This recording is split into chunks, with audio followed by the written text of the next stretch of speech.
The push to remove President Biden from office comes just as a handful of groups nationwide push to remove former President Donald Trump from the 2024 ballot.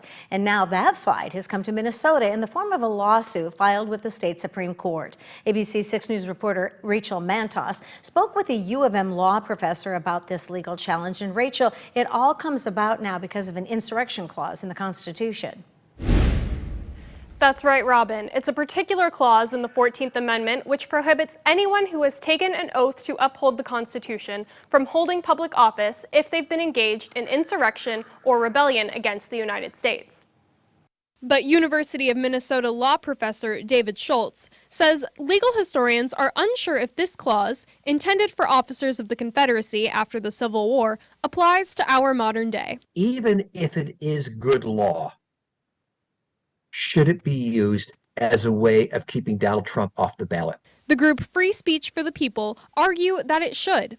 In a letter to Minnesota Secretary of State Steve Simon, they say Trump's actions to allegedly overturn the results of the 2020 election make him ineligible to hold executive office, and he should be taken off the ballot. There's been growing interest in this legal theory out there that the Constitution may deem particular candidates, former President Trump in particular, ineligible to run for president. But according to Simon, that's not the role of his office to decide.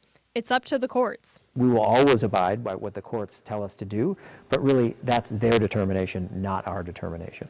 If the courts decide the insurrection clause does apply, the next big question they will have to answer is whether Trump's actions on January 6th can be considered an insurrection under the law. Donald Trump is currently facing felony charges for his alleged attempt to overturn the results of the 2020 election as part of Special Counsel Jack Smith's wide-ranging investigation. There are some concerns regarding whether this use of the insurrection clause effectively preempts these criminal trials.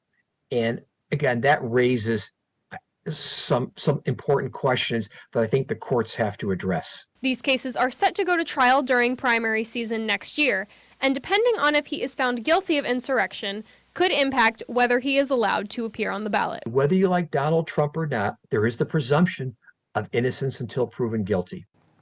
Despite experts being split on whether this provision applies in the modern era, it does have some recent applications. Just last year, a judge in New Mexico barred a rural county commissioner from the ballot who had entered the Capitol on January 6th under this clause. As for Donald Trump, he continues to deny all wrongdoing and rejects the push to remove him from the ballot, calling it election interference. Live in the newsroom, Rachel Mantos, ABC 6 News.